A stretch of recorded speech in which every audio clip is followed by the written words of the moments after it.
Então, bora lá. Esses daqui são os resultados que eu tenho para a lista 2. Na verdade, isso, como eu falei ainda há pouco, seria mais um guia de como refazer essas questões, mas o resultado final, isso aí eu deixo para vocês. A primeira questão, eu gostaria de comentar ela novamente, porque se alguém viu a questão do but, pode ficar um pouco confuso, porque o sinal lá da equação do but está trocado. Então, por isso que eu vou explicar novamente essa primeira questão, para, enfim, vocês não acharem que, quando vocês forem refazer a questão do but, se alguém fizer isso, né, não achar que entendeu o conceito errado. Então, essa questão é para você encontrar, a partir da tensão superficial da água, que deu na questão, a temperatura de 10 graus, e o objetivo é passar essa água de 10 graus para 25, você vai ter uma outra tensão, calcular com isso o Gibbs superficial, Helmholtz superficial, a entropia, a energia interna e a entalpia. E dizer quais considerações foram feitas no cálculo. Lá na lista não tem A e B, mas é que eu deixei A e B, só para ficar mais claro as separações. Então, para a resolução da lista, eu aconselho vocês a fazerem os passo a passos, apesar de vocês já saberem que... Um segundo.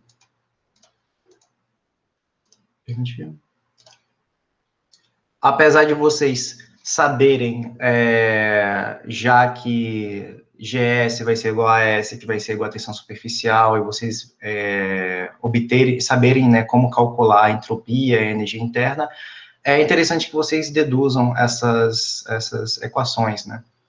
A Ellen, na aula, eu acredito que ela deduziu para Gibbs, acho que foi para Gibbs, e aqui eu estou deduzindo para Helmholtz. Então, novamente, você tem uma fase alfa, e você tem uma fase beta, e você tem essa região de interface. Aqui eu estou colocando um volume bem alto, né, mas esse volume, na verdade, ele vai tender a zero dessa interface. Isso vai facilitar os cálculos. Então, um lembrete para essas deduções é que a entalpia vai ser igual a U mais PV, Helmholtz U menos TS e Gibbs H menos TS. E para a interface, além esse termo aqui de trabalho, na verdade, ele vai ser substituído por esse termo de tensão vezes... esse vai ser o trabalho, né, na interface, e vai ser positivo justamente pela... essa inversão de sinal é justamente porque quando esse cálculo da pressão, essa pressão vai acontecer justamente o trabalho, né? Você vai estar diminuindo ali o volume. Então, ele apresenta esse sinal. Mas para a interface já seria o contrário, né? Você está expandindo a área, você vai ter um trabalho associado. Esse sinal é mais por questão de sentido, né? Eu acredito que a Ellie falou isso aí bem melhor na aula dela, depois... Oh, Jesus. Depois eu posso dar uma olhadinha em que canto ela fala sobre essa parte da inversão de sinal.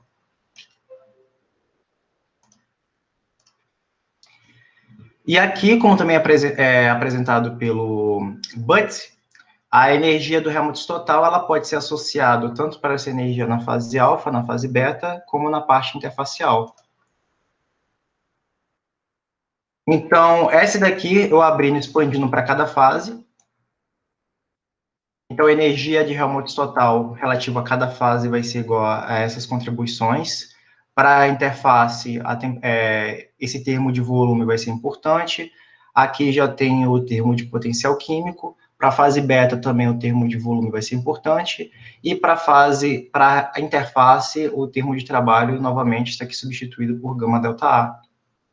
Então, aqui vai começar as hipóteses, né? Uma das hipóteses é que o volume total, ele, na verdade, vai ser só a contribuição do volume da fase alfa mais o volume da fase beta. Então, eu estou considerando que a interface é tão pequena que esse volume da interface ele não vai entrar nesse cálculo, ele pode ser desprezado.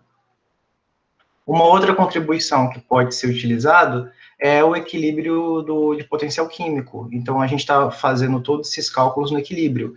Então, o potencial da fase alfa vai ser igual ao potencial químico da fase beta, que vai ser o potencial químico da interface. Então, quando a gente arranja, né, esses termos, e também considerando que vai ser um sistema fechado, e que não é possível nem adicionar nem remover componentes, então, a quantidade total de componentes no sistema vai ser igual a esse somatório da fase alfa, beta e da interface. Considerando também que as fases são imiscíveis, estão vendo que são várias considerações. Então, não seria interessante só jogar esses cálculos, só fazer esse cálculo, mas entender todas as hipóteses que são feitas nesse sistema. Então, preciso considerar também que as fases são imissíveis e que o volume é constante. Então, o ΔV vai ser igual a zero. E quando a gente faz, depois de todas essas hipóteses, então, esse termo aqui, um segundo. Essa é a hora que é bom ter duas telas. Aí não precisaria ficar fazendo isso. Então, a partir dessas considerações, considerando também um sistema isotérmico, isso daqui vai ser zero. A variação de volumes não tem, né? É zero. O volume da fase beta, essa daqui é uma simplificação que a gente faz para essa parte de energia de Helmholtz. Para de Gibbs não precisa fazer isso, mas é que a gente precisa considerar que uma das fases, tanto faz se é a fase beta ou a fase alfa, mas uma das fases, ela tem um volume constante, não tem variação de componentes, então, para isso, esse aqui foi o que eu acabei de falar, sistema fechado, equilíbrio termodinâmico, temperatura constante, volume total e volume de umas fases constantes. Então, nisso a gente tem que dFdA vai ser igual a gama. E se a gente expandir, na verdade, o F, que vai ser uma contribuição da energia do book e na energia da superfície, essa resolução também tem no BUT. Se vocês tiverem alguma dúvida, dá uma olhada lá, ou depois a gente pode tirar aqui também. Se a gente derivar esse F em função a derivada de F, né, em função de dA, vai ser justamente para o book. Como uma propriedade intensiva, esse termo aqui vai ser zero. Isso aqui é só para igualar as partes, essa energia, a tensão superficial com a energia de Helmholtz superficial. Se a gente abrir esse termo aqui em função da área, esse cara aqui também vai ser intensivo, então a gente vai achar que dFdA vai ser igual a F superficial. A energia de Helmholtz total, se a gente fizer uma derivada parcial da energia de Helmholtz total em função da área e T, V e N constantes, a gente vai achar F superficial. Então, comparando esse valor aqui de F superficial com o valor da derivada que a gente achou anteriormente, então a gente acha que F superficial vai ser igual a tensão superficial, a TV, tensão interfacial, desculpa, que a gente está calculando, a TV e N constantes. Então, a partir daí, a gente pode tirar justamente quem é esse valor de AS aqui, então já está justamente na questão, porque ele quer 25 graus Celsius. E para as outras propriedades termodinâmicas, na apostila da Ellen, na aula 3, página 3, ela diz o quê? No caso da energia interna e da entalpia de superfície, se considerarmos que a definição de entalpia envolve a soma da energia interna com o produto da pressão pelo volume, então pode ser observado que a contribuição do termo que envolve o volume é muito reduzida para a região interfacial. Esse ΔV aqui é muito pequeno na interface. Então, para fins práticos, o HS vai ser igual ao US. Então, se a gente calcular um, o outro já é tirado por analogia. Então, as equações que vão ser utilizadas para a resolução dessa questão vai ser o quê? Se a gente achar o AS, que aqui eu coloquei como F, né? Se a gente achar o AS, a gente acha o GS. Se a gente tem Helmholtz, aí a gente tem o Gibbs superficial. A entropia superficial pode ser tirada a partir dessa questão, a partir dessa derivada, se a gente abrir, né, o Helmholtz superficial. Essa partezinha aqui, que na questão do Butt, ele te dá um valor negativo, mas esse valor aqui vai ser um valor positivo. Na questão lá do Butt, então cuidado com esse sinalzinho aqui. E a energia interna superficial pode ser utilizada por essa relação. Eu não vou colocar aqui os valores, só estou mostrando para vocês quais foram as hipóteses utilizadas e quais são as equações que devem ser utilizadas para conseguir cada um desses termos. Enfim, as hipóteses para esse caso. Então, acho que aqui eu já terminei a primeira. Isso. Alguém tem alguma dúvida em relação a essa primeira questão? Marlon, duas coisas. A primeira pergunta é do sinal, que eu não entendi onde que foi o problema, e a segunda, nessa última linha, eu queria saber qual que é o valor de gama a gente escolheria, porque eu fiquei um pouco na dúvida, porque a gente tem a 10, né, graus Celsius e a 25. E aí eu não sei qual que eu usaria como parâmetro ali para colocar, porque não sei se tem alguma forma de saber isso. Não, porque eu acho que essa questão, ela tirou... É porque essa questão aqui tem os mesmos valores e as mesmas tensões tem no BUT, no exercício resolvido dele. Então, quando eu falei em questão do sinal, é porque lá no BUT ele faz essa derivada aqui de gama, dt, só que ele coloca essa derivada aqui, se não me engano, ela está... o valor da entropia que ele encontra vai ser negativa. Só que se vocês fizerem aqui esse cálculo da entropia, vai ser positivo. Aí essa foi a questão do sinal. Então, se vocês nem olharam o but, justamente, você não vai entender o que eu estou falando, né? Se você não pegou essa parte do exercício resolvido. Mas é porque teve gente que entrou em contato comigo falando que achou que não entendeu a matéria, né? Porque tentou fazer esse cálculo aqui da entropia e no livro dá um valor de sinal diferente. E essa parte aqui a temperatura que usa, tipo, isso aqui vai depender, na verdade, do sistema. Se você estiver calculando o US a 25 graus Celsius, que eu acho que eu não sei se é isso que, na verdade, que a questão pede, mas se você estiver calculando essa energia a 25 graus, então esse gama aqui, ele vai ser o valor a 25 e essa temperatura aqui vai ser a 25. Esse aqui vai ser a variação de energia, que é de 10 para 25. Ah, beleza. Valeu. Marlon, Oi. quando eu estava calculando isso aí, eu fiz para as duas temperaturas, tanto para 10 quanto para 25. E aí eu tô com dúvida, porque eu achei a energia interna igual nos dois casos, e no caso a entalpia também, né? São iguais. Independente da temperatura. Foi, tipo, coincidência ou isso vai ser igual? Porque eu achei esquisito ser igual. Nossa, eu nem cheguei a ver a outra temperatura, eu posso dar uma conferidazinha. Mas é porque, tipo, em um caso você estaria o quê? Você estaria aquecendo o líquido e o outro você estaria esfriando o líquido, né? Mas boa pergunta. Porque o Butch, eu acho que ele vai dar um valor diferente, tipo, você está indo caminhos contrários, né? Mas eu não sei te responder se era para ser igual ou não. Acabou ficando uma questão filosófica. Mas eu posso tirar isso. Ele calculou para 1. Esse é calcula para 1, né? Mas depois te respondo essa parte. Ficou um pouquinho filosófico, não tinha pensado sobre isso. Tá, obrigada. Nada. Desculpa aí não poder responder agora. Que isso, relaxa.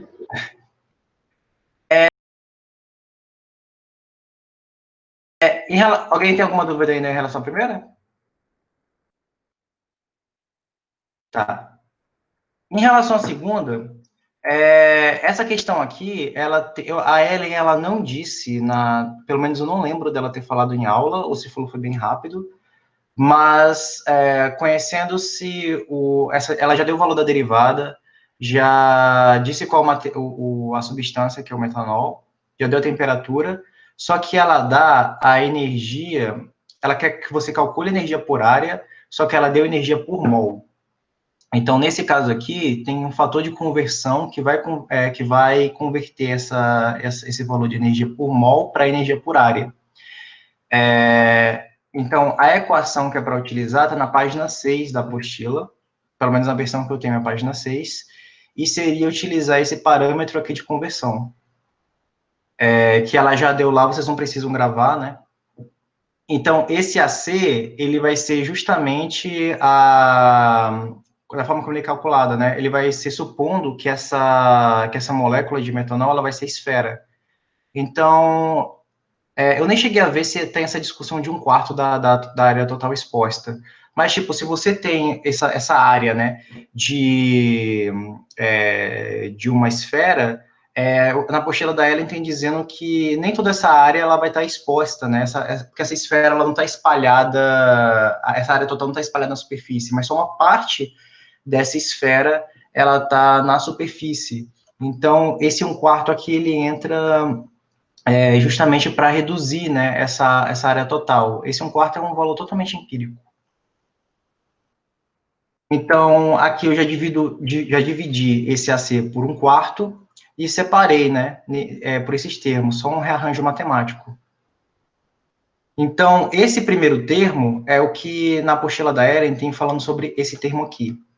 Seria o F, que é um valor de 1,209, que é um valor aqui constante, só vem a partir dessas partes aqui de 3/4 de pi, papapá.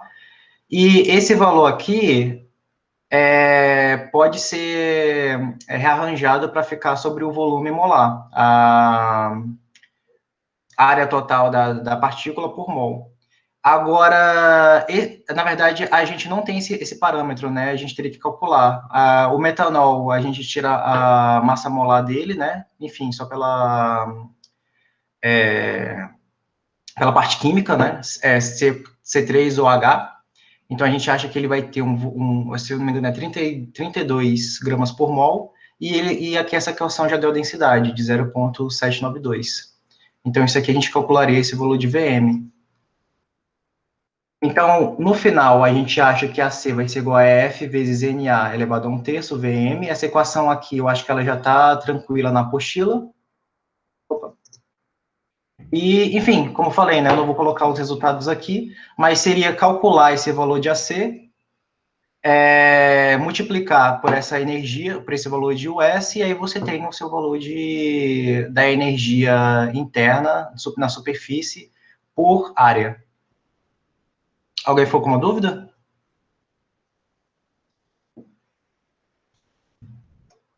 Nossa, todo mundo conseguiu fazer, legal.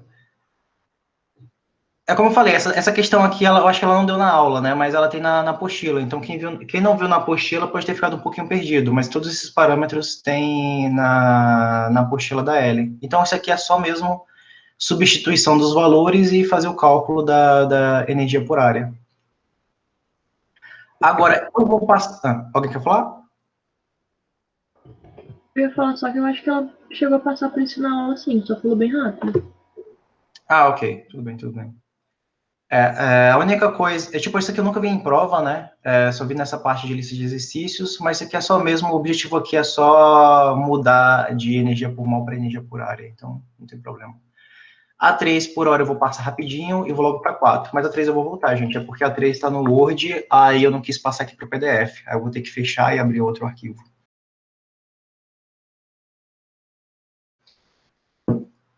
Questão 4.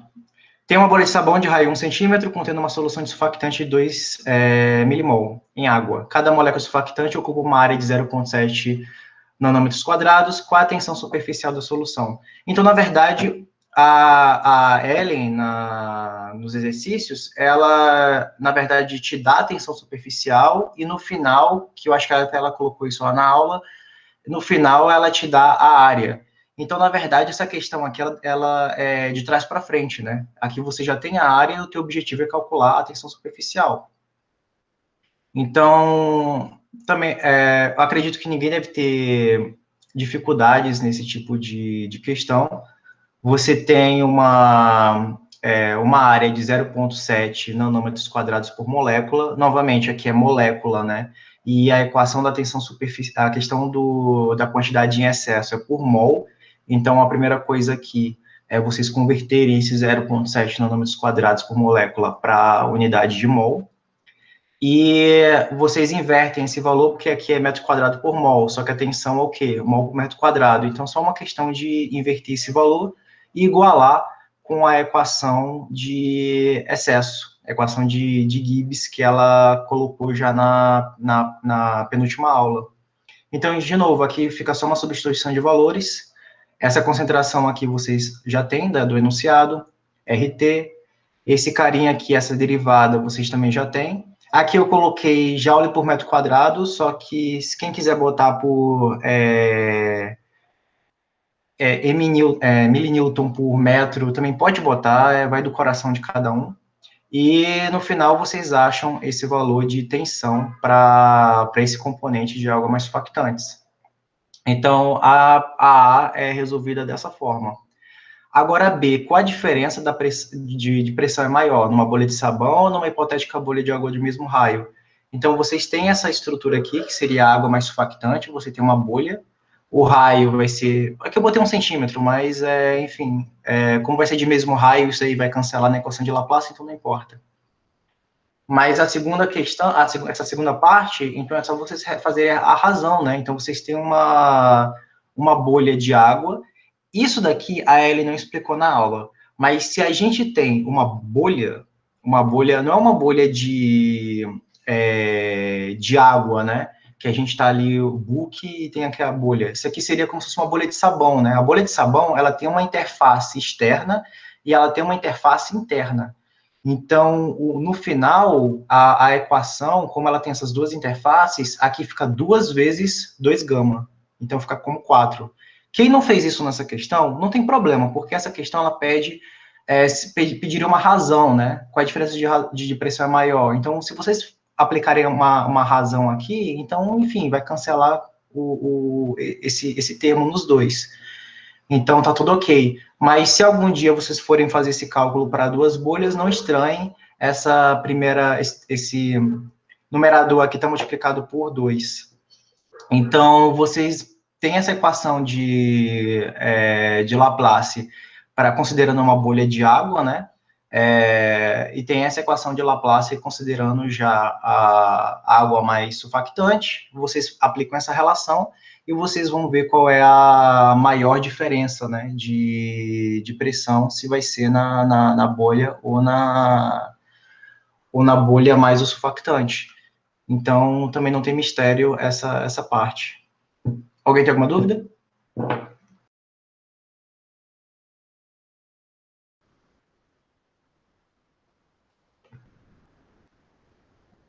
Ok.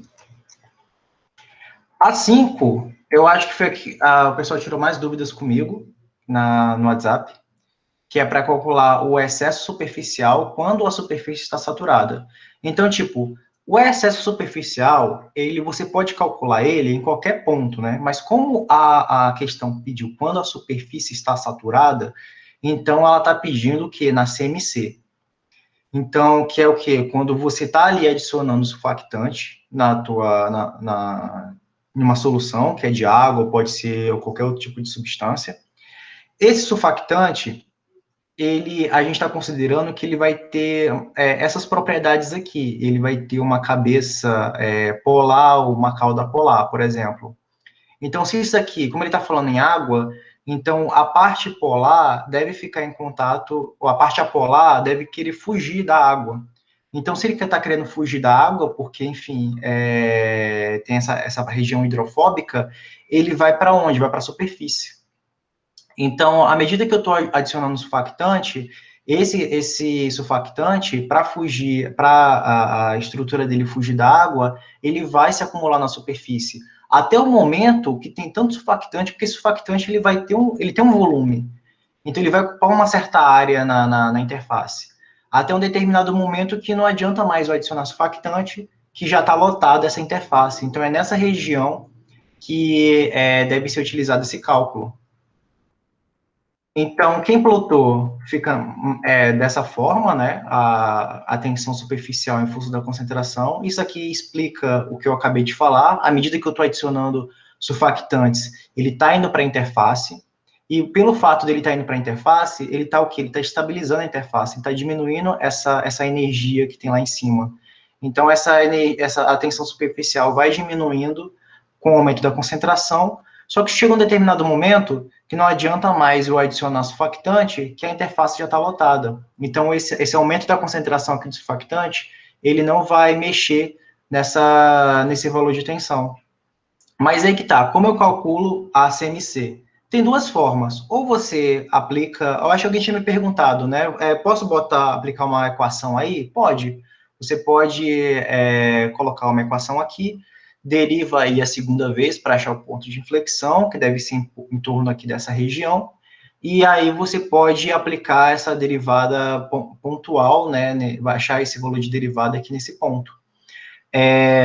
Ou porque na hora da prova a Ellen poderia, tipo, essas listas, na verdade, eram para treinar vocês para a prova. Então, se ela te desse esse gráfico, vocês, quem não tem uma HP para criar ali uma equação e tudo mais, poderia pegar muito bem uma reta, jogar uma reta aqui nesse platô, quando já está saturado, jogar uma reta nessa região linear que é próximo visualmente, né, dessa inflexão. Então, na verdade, essa reta não pegaria todos os pontos, pegaria só esses pontos aqui, onde eles são mais lineares. E esse ponto aqui de intersecção, ele vai ser o ponto onde vai ser, essa região bem aqui, vai ser justamente onde você vai achar a CMC. Então, aqui você calcula a derivada em torno desse ponto. Então, aqui você pode pegar esses dois pontinhos aqui e fazer esse cálculo. Você poderia também fazer no olhômetro, contanto que você explicasse que esse caso aqui, você já está saturado, não tem como calcular esse excesso aqui, porque já saturou, você achar um valor aqui errôneo, e também você não pode calcular aqui porque ela não está saturada. Ela ainda tem mais espaço para você colocar surfactante. Então, você acha a derivada naquele ponto, em torno daquele ponto, e você calcula aí o seu excesso superficial. A questão B, ela calcula a área por molécula, então, na verdade, você já tem esse valor de excesso, você só inverte. Não esqueçam que aqui a área por molécula, então você vai achar aqui uma área por mol, então tem que ter um avogradozinho aí para corrigir esse valor. E a B é a orientação do surfactante. Então, novamente, você tem essa cauda, que quer ficar longe da água, você tem essa cabeça, que é polar. Então, depois que ele chega, tá vendo que ele tá todo aqui saturado? Se ele tivesse perguntado a orientação do surfactante quando não está saturado, então quando ele não está saturado, ele pode até ficar um pouquinho deitado. Mas à medida que, na hora que ele está na saturação, esse surfactante está todo empacotado aqui em cima da superfície. Então, a melhor orientação é aquela orientação 1, perdão, na hora que a cabeça dele está para a região da água e a cauda, né, já está para a superfície. E uma coisa também que a Ellen não falou, mas o que vai acontecer com o surfactante quando ele estiver aqui no book? Porque, novamente, o objetivo dele é ir para cá, né, para a superfície, mas já está lotado. Então, o que ele faz? Ele forma micelas. A repulsão dessa cauda é tão grande com a água que elas preferem ficar juntas. Então, a cabeça aqui, que é polar, ela vai estar em contato com a água e vai proteger todas essas caudinhas aqui que vão ficar enoveladas. Então, isso aqui é a formação de uma micela. Então, por isso que é errôneo fazer aquele cálculo da concentração depois que chegou na saturação. Porque depois que chegou na saturação, as micelas vão fazer isso aqui. Elas vão estar dentro do book formando micelas. Então, elas não vão estar ocupando uma área na superfície. Não tem como calcular o excesso superficial nessa região, porque você não sabe quanto de surfactantes já está na parte de formando essas micelas. E aqui outras coisas para se pensar, né? Como seria, porque isso aqui seria micela em água, né? Mas o que aconteceria se esse surfactante tivesse em óleo e numa interface óleo e água? Teria outras regiões, teriam outras balanços de força, teria outras micelas poderiam ser formadas, outras estruturas. Então, essa C aí da parte da orientação do surfactante, ela é bem filosófica, dá para pensar legal em relação a isso. Mas a orientação dela é a orientação 1. Alguém tem alguma dúvida? Não, volta no gráfico, por favor. Então, essa reta vermelha, eu fiz mais ou menos isso aí, só que eu peguei, tá vendo aquele pontinho que vai formar uma outra reta, que se não tá pegando por essa vermelha, ele vai chegar mais para baixo. Esse? Lá quase no meio, quase concentração 0,5. Acho que é 0,5 a concentração. Esse aí, eu peguei, ignorei os de cima e puxei para baixo. Porque eu tinha entendido que eu tinha que considerar bastante ponto perto da CMC. E para mim, a CMC ia ser quando tivesse constante, né? Então, eu ignorei os pontos lá do começo e peguei esses do final, mais próximos da CMC. Daí eu achei uma coisa completamente diferente, né? Aí, isso tá errado, né? Porque se você, a CMC não seria esse ponto aqui, né, assim, visualmente falando, né, você acharia esse ponto de 1,5, mas aqui você não tem certeza se aqui já chegou naquela parte que eu falei, né, se já saturou tudo, e esse 1,5, essas micelas já está formando as micelas, ou se, enfim, ou se ainda teria que ocupar ainda teria espaço para ocupar a área. É por isso que a professora Ellen sugere, né, colocar essas retas. Mas esse ponto de 1,5 é bem perigoso, né, de considerar ele para fazer esse cálculo, mesmo que visual. Qualquer delta que vocês fizerem aqui, nessa região, ela pode até considerar, né, como para esse cálculo de excesso superficial. Então, quem utilizou um delta considerando esses dois pontos aqui pode, quem utilizou um delta aqui pode. Tipo, essa questão não é uma questão rígida em relação a isso, né? Se vocês quiserem ser mais rígidos, vocês passam essa reta, contanto que não usem esse ponto e esse ponto de 1,5. Eu respondi a tua pergunta? Sim, eu vou ficar pensando nisso ainda. Mas respondeu sim, obrigada. Se fosse para ter uma precisão melhor, teria que ter mais pontos dentro desse gráfico, não é? Sim, para ter uma precisão maior, teria que ter mais pontos. E outra coisa é que eu acho que ninguém deve ter visto isso, mas esse gráfico não tem barra de erro. Então, se a barra de erro for igual ao próprio ponto, então sim, aqui você já chegou na saturação. Só que teria que ter mais pontos aqui para saber se ele já passou da saturação ou se ele está próximo da saturação. Aí é que, por isso que eu falei que é perigoso. Mas se aqui, esse gráfico aqui, se tiver feito só uma vez, não tiver duplicada, triplicata, então, na verdade, a gente também não sabe se esse ponto aqui, ele tá ou não, teria que ver aqui a parte de erros, a barra de erros, né? Então, são duas coisas erradas aqui. Uma é isso, que você não tem a região de confiança, e a outra coisa é que falta pontos.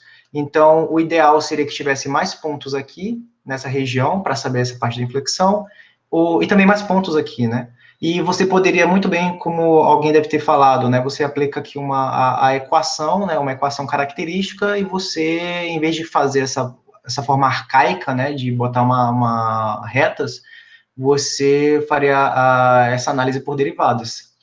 Essa forma arcaica aqui, ela é ensinada, que é justamente para vocês, na hora da prova, saberem fazer o cálculo, né? Ter uma melhor estimativa da CMC.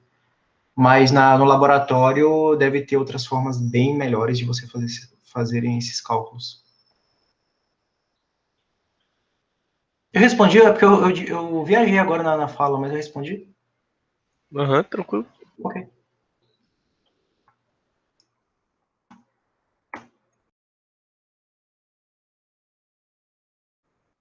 A6 é que vocês viram agora esse conceito, para calcular a espessura da camada difusa na superfície negativamente carregada em contato com as seguintes soluções aquosas a 25 graus Celsius. Então, vocês acabaram de ver essa equação. Então, eu vou mostrar aqui como fazer o cálculo, que na verdade é simples. Isso daqui para fazer o cálculo para A, para B, para C e para D, é só aplicar a equação que ela colocou da constante de Debye. Então, essa daqui é a equação da constante de Debye, que vai ser a raiz. Essa equação aqui, ela sai justamente da equação de Paulson-Boltzmann, que a Ellen deve ter explicado nessa aula, que, enfim, eu não prestei tanta atenção porque eu estava fazendo esses slides. Mas essa equação, ela deve sair dessa equação de Paulson-Boltzmann, e depois de linearizar, né, toda aquela parte da equação. Então, vai sair essa raiz aqui da carga do elétron, Avogadro, isso aqui vai ser a força iônica, permissividade do meio. Então, não é água, sei lá, hexano. Então, esse termozinho aqui, o que vai mudar de meio para outro é esse valor aqui, que aí seria para o valor do outro, a permissividade da outra solução. Isso aqui é a permissividade do vácuo, Boltzmann, que é 1,38 vezes 10 a 23, e a temperatura do sistema. Então, geralmente, vocês vão estudar sempre em água, então não precisam se preocupar com isso daqui. Até porque esse termo aqui, Para uma coisa que a galera sempre fazia antes da prova era memorizar ou então colocar já salvo na HP esses valores aqui que são sempre constantes. Esse carga do elétron é constante, Na constante, isso aqui, ela sempre vai usar água, então esse ε0 KB aqui vai ser sempre constante, então a gente já deixava salvo na calculadora isso daqui para facilitar os cálculos.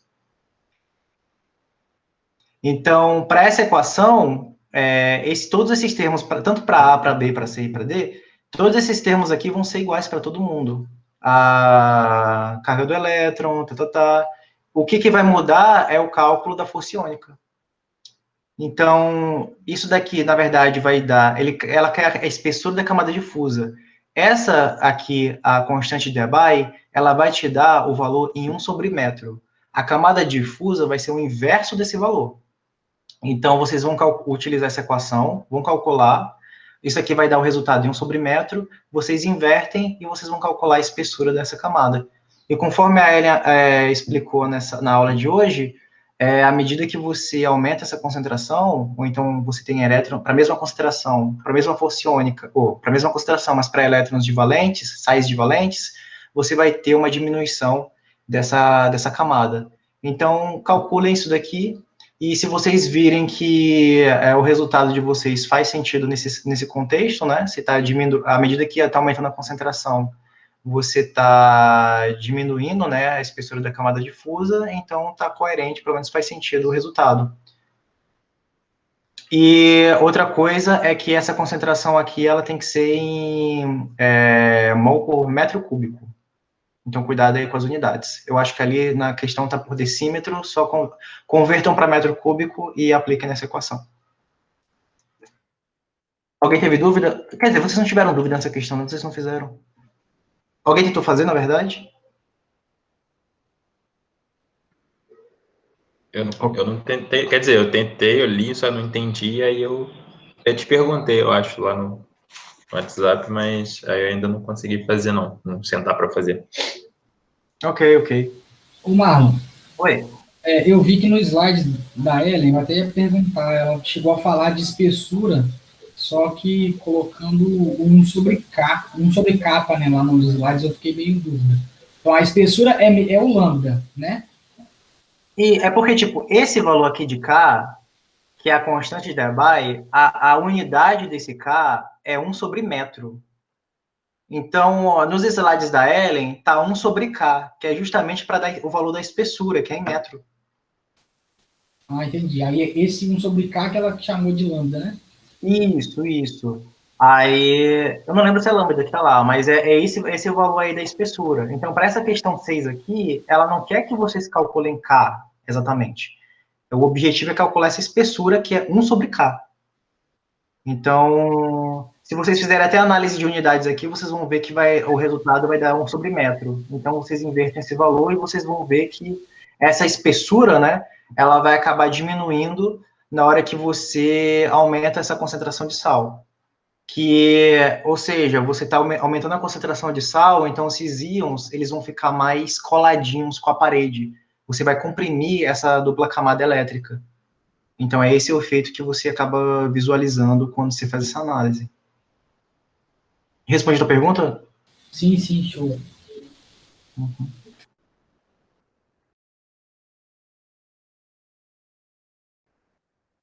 Essa 7, ela pode ser um pouquinho mais... essa 7 é um pouquinho mais complicada em relação à outra, né? Porque aqui ela pede, considerando que uma superfície sílica tem um potencial superficial de menos 25 milivolts e está em contato com uma solução aquosa de NaCl de 0,001, calcule o modelo, usando o modelo de Gould-Chapman, o valor do potencial a 200 angstroms de distância da superfície. Aí depois ela pede a concentração de Na+, e Cl- a uma distância de 10 angstroms, e a densidade superficial de carga. Então, o valor do potencial, ela já dá o potencial da superfície, e ela fala para usar o modelo de Gouy-Chapman, enfim, entenderam?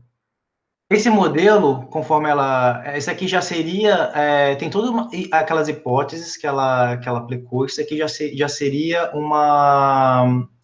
toda aquela uma simplificação da parte do modelo de Gauss-Chapman, mas vocês podem utilizar essa equação aqui para calcular, já podem jogar direto, né, vocês não precisam provar nem nada, porque, enfim, vocês vão gastar muito tempo sem necessidade, né? Melhor vocês entenderem toda essa parte do conceito. Também foi o objetivo da aula da Ellen de hoje, né? Mais entender o conceito do que entender essas pequenas deduções. Então, para essa questão, vocês podem só jogar, né, que o modelo de Gauss-Chapman para uma superfície plana, ou seja, se a superfície, se eu estou considerando que existe uma superfície cilíndrica ou esférica, e isso vai influenciar no meu sistema, então essa equação aqui ela está errada. Mas, então, uma das hipóteses para a gente simplificar todo o modelo é dizer que essa minha partícula, ela é tão grande em comparação com os íons, que eu posso dizer que é uma interação entre íon parede e não íon esfera. Alguém entendeu? Ficou claro o que eu acabei de falar? Sim, acho que Pra mim ficou assim, mano. Ok.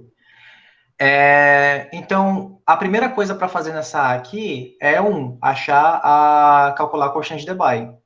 Então, você já tem aqui a concentração do íon, NaCl, vocês calculam a força iônica para esse caso, aplicam lá na forma para achar essa constante aqui, a constante de Debye, ela já te dá a distância da H da superfície, então ela já te dá esse H, calcularam Debye, multiplicaram por H, acharam essa exponencial, e ela já te dá o valor do potencial da superfície, que é de menos 25 milivolts. Aí vocês acham o valor do potencial a essa distância. E a B é o seguinte, ela perguntou agora a concentração de íons a 10 angstroms. Então, primeira coisa, recalcular qual o potencial a essa distância. Então, seria menos 25 milivolts vezes a exponencial da constante de Debye, e que vocês acharam também na questão anterior. Então, vocês vão achar o potencial a essa distância, e vocês vão aplicar utilizando a equação de distribuição de Boltzmann. Então, se você, o que a distribuição de Boltzmann diz? Que a concentração de íons, ela vai decair de uma forma exponencial da superfície até o bulk. Então, quando esse potencial aqui ele for zero, o que vai acontecer? A concentração de íon vai ser igual à concentração no bulk. Mas quando esse valor aqui ele for diferente de zero, ou seja, à medida que eu estou chegando na superfície, esse potencial aqui está aumentando. Então, perto da interface, a concentração de íons, ela pode ser ou maior ou menor, né, na verdade, vai depender do sinal dessa minha interface. Então, quando vocês aplicarem essa equação aqui da distribuição de Boltzmann, que é a concentração que eu quero saber a uma determinada distância da interface, ela vai ser igual a C0 exponencial desse termo, que também ela mostrou na aula de hoje. Então, vocês fazem a substituição, substituem com o valor, onde entra a distância? Aqui, nesse cálculo do potencial. Então, vocês calculam qual vai ser o potencial nessa distância. Lembre-se que aqui, esse Z é a carga dos íons, né? Então, para o sódio, esse Z é 1, para o cloro, esse Z é menos 1. Então, o resultado de vocês, como a parede, né, ela tem um potencial negativo, então vocês vão encontrar que o sódio, ele vai ter um potencial, ele vai ter uma concentração maior na parede, e o cloro, ele vai ter uma concentração menor da parede do que no bulk. E isso é coerente com o perfil, né, da distribuição de íons relacionados à dupla camada elétrica. E a C pergunta qual é o potencial, a densidade de cargas na superfície. De novo, isso aqui ela vem de toda uma atribuição de hipóteses, deve ter na apostila da Ellen. Vocês não precisam deduzir tudo aquilo, vocês só fazem a aplicação de fórmulas. Que esse sigma vai ser essa densidade, né, na superfície, ε0, constante de Debye, vocês já acharam ela antes, e multiplica potencial na superfície, que na verdade é dado pela equação, ou é dado no enunciado da questão. Então, tipo, essa questão, ela não é complicada, mas como vocês viram todo esse conceito em 1 aula e meia, então talvez seja um pouco difícil de vocês acharem essas equações, então por isso que eu estou colocando aqui. Mas viram que não é nada tão bicho de 7 cabeças. Alguém ficou com alguma dúvida nessa 7?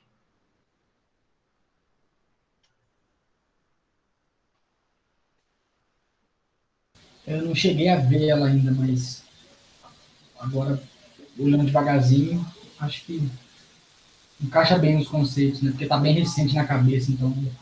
Não, tudo bem. Essa aula está sendo gravada. Eu vou tentar também. Tá. Ainda não peguei. Eu vou tentar postar amanhã, né? Esse vídeo está sendo gravado, eu vou tentar postar amanhã. E se vocês tiverem alguma dúvida, é só dar uma olhada novamente, ou então, enfim, podem mandar mensagem que eu respondo. A 8 é que pode ficar mais complicado para vocês. Explica a diferença entre a inversão de cargas, que ocorre uma partícula pela adição de um eletrólito não indiferente, e que ocorre pela adição de um eletrólito indiferente. Que diabos é isso? Então, isso daqui, eu vou tentar explicar de uma forma conceitual, porque na verdade isso aqui é conceitual mesmo. Então, vocês teriam aqui uma partícula, essa partícula aqui, pelo desenho, ela é uma partícula negativa. Se eu estou adicionando eletrólitos aqui, então esses eletrólitos, eles vão ficar, vai ter uma pequena, como se fosse uma dissorção, né, desses eletrólitos nessa camada, que eles vão ficar bem próximos daqui. E depois vai ter uma camada difusa desses eletrólitos ao longo da distância, ao longo à medida que eu estou me separando, né, da superfície. Então, tipo, essa camada aqui que foi dissolvida é o que chama de camada de Stern, né, onde você acha esse potencial de Stern. E a uma determinada espessura, você acha o potencial zeta, que vai ser justamente naquela espessura de Debye que a Ellen falou hoje, se eu não me engano. E à medida que eu estou me afastando mais da superfície, esse potencial, né, ele vai abaixando até eu chegar a zero. Quando chegar a zero, isso aqui quer dizer que eu cheguei no book.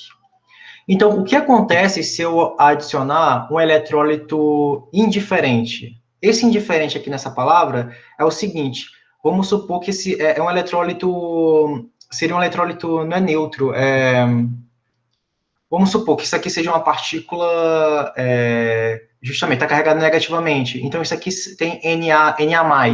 Esse Na+, ele vai estar próximo dessa parede, mas ele não vai estar anulando o potencial superficial dessa partícula. Então, no momento que eu tirar esse Na+, aí, ou seja, se eu começar a reduzir a força iônica do meio, né, tem um processo ali de osmose, né, eu estou tirando esse sal, diminuindo esse sal aqui do meio, essa partícula ela vai continuar com esse mesmo potencial aqui. Agora, o problema é que quando eu coloco a adição de um eletrólito não diferente, ou seja, vamos supor que essa partícula aqui é aquele exemplo que a Ellen deu, eu tenho uma partícula de cloreto de prata. Então, eu vou ter prata aqui na superfície, aí à medida que eu estou colocando cloreto de prata na superfície, ou qualquer outro tipo de íon que tem prata ou cloreto, ele vai ter um crescimento dessa partícula, justamente pelo fato dele ter eletrólitos similares. Então, no momento que eu adicionar um eletrólito não indiferente, o mesmo eletrólito que tem na superfície, vai ocorrer um crescimento dessa partícula. Então, eu posso ter vai chegar um determinado momento que o potencial zeta dessa partícula, ele vai chegar a ser zero, e depois pode ter uma inversão do potencial zeta justamente por conta desse crescimento. Então, como é um conceito bem recente na cabeça de vocês, essa 8 aqui, ela tem explicada, na verdade, no PDF da professora Ellen, esse termo não diferente e indiferente, ou não indiferente nem indiferente, mas a ideia seria essa, se você está adicionando um eletrólito que é similar, imagina também que outro sistema, carbonato de cálcio, e eu estou colocando cloreto de cálcio. Então, à medida que eu estou aumentando a concentração de cloreto de cálcio, eu posso ter um crescimento dessa minha partícula. Então, eu posso até ter a inversão desse potencial zeta. Ficou difícil? Um eletrólito indiferente, você teria todo aquele efeito que foi explicado anteriormente, eu estou aumentando a concentração de NaCl, então eu estou comprimindo a dupla camada, estou diminuindo a concentração, estou expandindo a dupla camada. Se a partícula ela for negativa, então eu vou ter meio que essa dissorção de sais, né, na superfície, mas o potencial zeta continua ali lindo e maravilhoso. Agora, o potencial zeta, o potencial da superfície, né, continua igual, né, não estou mexendo, na verdade, no potencial da superfície. Agora, se eu estou colocando o eletrólito não indiferente, o mesmo eletrólito que tem nessa interface, então eu posso chegar a um momento que eu posso anular a carga da superfície e depois ter uma inversão no potencial zeta. Então, é só esse conceito aqui de não indiferente e indiferente, que pode ser um pouquinho confuso. Não, mas nesse caso, mesmo sendo um eletrólito não indiferente, a carga ou o potencial da partícula ele vai chegar a mudar, o potencial zero? Ou ele vai continuar a mesma coisa? Porque você teria o quê? Vamos supor que você tem aquele exemplo da Ellen, né? Você tem cloreto de prata. Se você tiver prata na superfície, então vai ter como se fosse uma reação, né, do cloro com a prata. Então, até o momento que você tem cloro totalmente na superfície, mas ele vai se fundir, né, a interface. Então, ele vai fazer parte da partícula. Então, inicialmente que tinha só prata, né, vai ser o quê? Positivo. Depois fica negativo, depois você tem uma dissorção de novo de prata e fica nessa brincadeira até ter o crescimento ali. Ficou confuso? Ainda tô com dúvida. Mas a minha dúvida eu entendi o que você falou, faz sentido, faz bastante sentido. Só que a partícula, antes de você adicionar o eletrólito, ela tem uma carga. E ela tem um potencial de acordo com essa carga. E adicionando um eletrólito não diferente, essa carga inicial dela, ela não vai mudar, né? Vai ser a mesma coisa. O que vai acontecer vai ser essas camadas que vão estar próximas a ela, né? Isso. Que vai até crescer a partícula. Então beleza, entendi. É isso mesmo. Obrigada. E é por isso que e esse potencial zeta aqui, ele é interessante porque isso aqui vai falar justamente dessa camada de cisalhamento. Então, apesar desse potencial ele não mudar, né, num eletrólito indiferente, essa camada, né, na hora que você bota ali um potencial, uma diferença de potencial, que é para calcular o potencial zeta, né, você bota ali uma diferença de potencial e você vê essa partícula caminhando. Essa camada de cisalhamento aqui, ela vai justamente se mover com a partícula, entendeu? Então, por isso que é interessante calcular saber essa camada de cisalhamento para saber até que ponto esses íons aqui eles vão estar juntos, absorvidos, né, na partícula. Peraí, te confundi ou tu entendeu? Eu acho que entendi. Ok. Se tiver dúvida, depois eu te pergunto. Tá, sem problemas, sem problemas. Ok, e essa daí, alguém ficou com alguma dúvida em relação a isso? Tem uma coisa que é bastante interessante que a Ellen não falou, mas é para não confundir vocês, mas eu vou falar. Esse modelo de Gould-Chapman, essa simplificação, ela também diz uma coisa. Aqui vocês estão vendo que eu estou botando aqui os íons bonitinhos, né? Com determinado tipo de volume. Mas a equação de Gould-Chapman, ela não leva em consideração o volume dos íons. Eles estão considerando que são cargas pontuais. Então, pelo modelo, essa simplificação é uma simplificação grande. Então, pelo modelo de Gould-Chapman, ele não vê esse volume aqui, ele só vê uma carga. Então, seria uma densidade de cargas, não tem um termo de volume. Então, modelos mais atuais, modelos mais complexos, ele leva em consideração o volume do íon. Isso faz um grande impacto nesse tipo de cálculo. E outra coisa é que se vocês, por exemplo, pela equação, né, se vocês fizerem um cálculo utilizando NaCl e KCl,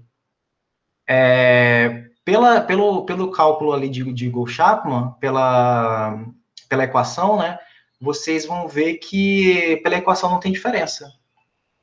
Você tanto faz estar botando NaCl como KCl. Essa especificidade, essa especificação, né, dos íons, não tem no modelo original. Então, modelos mais complexos levam em consideração esse tipo de distinção.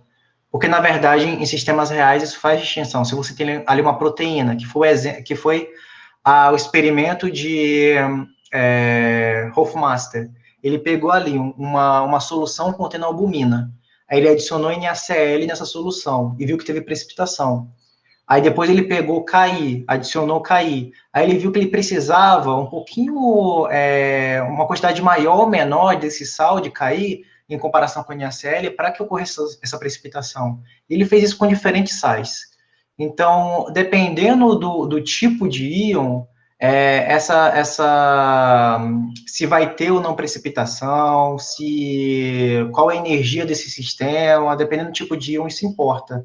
Nesse ponto da matéria, a Ellen tirou esse tipo de informação, porque, enfim, o objetivo de vocês é entenderem primeiro o que é uma dupla camada.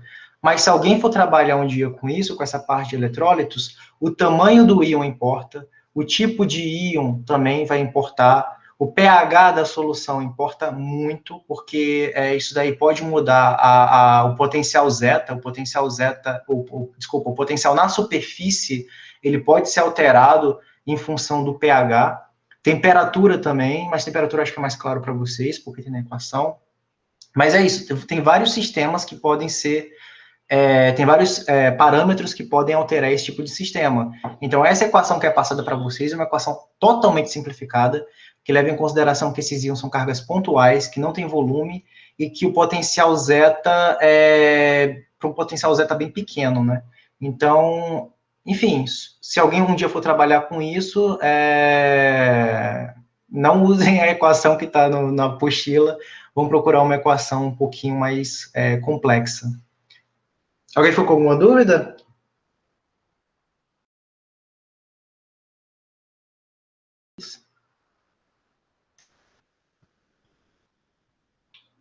Então, gente, essa resolução aqui da questão 3, isso aqui foi a Ellen que me passou. Se vocês tentarem fazer ela de primeira, é pouco provável que vocês consigam. Ela foi uma questão do Cristiano. Então, antes da Ellen entrar, né, para esse cargo, foi essa questão aqui, era esse tipo de questão que era passada nessa disciplina, para mostrar como complexo era, quão difícil era, né? Então, acho que o objetivo da Ellen de colocar essa questão foi só para dizer que a prova dela é facinho. Mas, enfim, a primeira coisa, primeiro entender a questão, né? Deixa eu jogar aqui em cima.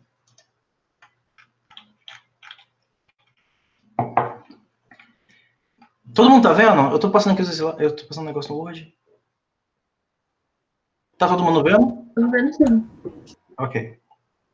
Então, o objetivo é a determinação da curva de adsorção de vapor de A sobre o líquido B, relacionando o excesso de A em B com a temperatura do líquido A. Foi realizado através... li errado, gente. Relacionando o excesso com a temperatura do líquido A, beleza.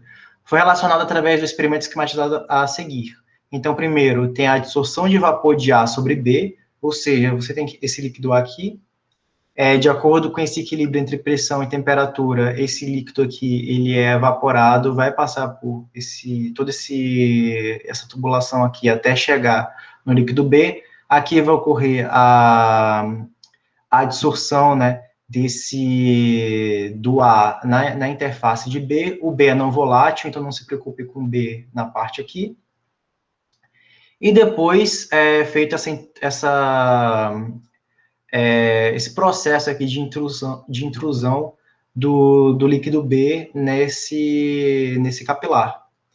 Então, considerando que o líquido B não é volátil, o capilar que une os dois recipientes apresenta molhamento apenas para o líquido A, desenvolva a seguinte expressão que relaciona o excesso com a temperatura do líquido A e com a pressão P necessária para ocorrer a intrusão do líquido B no capilar do raio R. Então, para vocês resolverem essa questão, Deixa eu ver se ela bota. O líquido é mantido a temperatura constante, admita que os dois meniscos possam ser considerados hemisféricos e não há necessidade de considerar qualquer gradiente de concentração capilar. Ou seja, a mesma concentração que tem aqui no fundinho vai ser a mesma concentração que tem aqui no menisco, né? Então, para resolver essa equação, como está tendo essa evaporação, né, do líquido A, né, até o líquido B, então a primeira coisa para fazer é utilizar nessa primeira parte a equação de Kelvin para essa etapa. Então, aqui, a primeira coisa que vocês podem fazer é derivar essa equação de Kelvin em função da temperatura. A única coisa que é ruim, porque para essa questão, vocês precisam considerar que a tensão interfacial, vocês precisam desprezar essa derivada da tensão superficial em função da temperatura. Então, quando eu tentei fazer essa questão, ficou uma equação enorme, né? Porque ficava d gama dt, só que para essa questão, isso aí vocês podem dizer que essa variação é muito baixa, né? Eu acho uma hipótese um pouco forçada, mas, enfim, para dar continuidade nessa questão, essa hipótese precisa ser considerada, que d gama dt é zero. Então, para isso, quando vocês fizerem isso, esse termo aqui sai, essa exponencial fica, né? E essa exponencial é justamente quem? PA sobre P0, né? Então, a equação, fazendo essa derivada, né? Essa equação assume essa seguinte cara. Alguém ficou com alguma dúvida sobre essa primeira parte? E para a segunda, vocês vão utilizar a correlação de Gibbs, a correlação de acesso. Então, essa daqui eu acho que ficou mais fácil para vocês entenderem.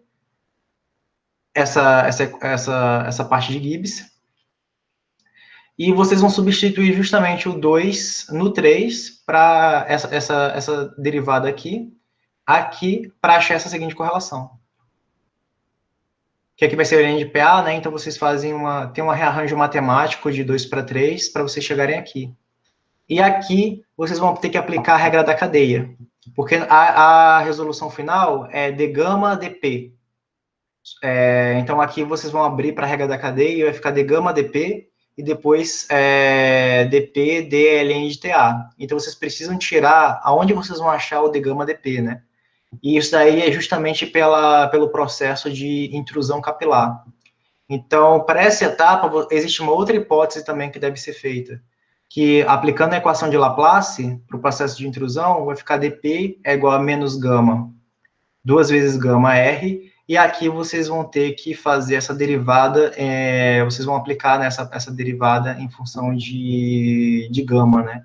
Então, isso aqui também pode ser um pouquinho complexo, porque pelo menos na disciplina, deu a entender várias vezes que a variação da pressão, ela não influencia na tensão superficial, mas nessa questão aqui, vocês vão ter que considerar que influencia, então por isso que é possível fazer esse dp de gama, que vai ser igual a Q2R, e vocês substituem nessa regra da cadeia aqui. Eu vou passar essa folhinha aqui em específico, eu vou passar para vocês lá pelo WhatsApp, porque, enfim, não é uma questão trivial, é uma questão mais para vocês pensarem mesmo sobre esses processos, e vocês, em determinado momento, vocês podem até achar que foi forçação de barra, né, e eu concordo, que essa consideração, né, do gama ser constante, ou então aqui do gama já variar porque aqui ele variaria com a pressão e aqui ele não pode variar com a temperatura. Então, são questões, são hipóteses que não são triviais, né, e podem até não sair numa primeira tentativa, né, de vocês fazerem essa questão. Alguém teve alguma dúvida?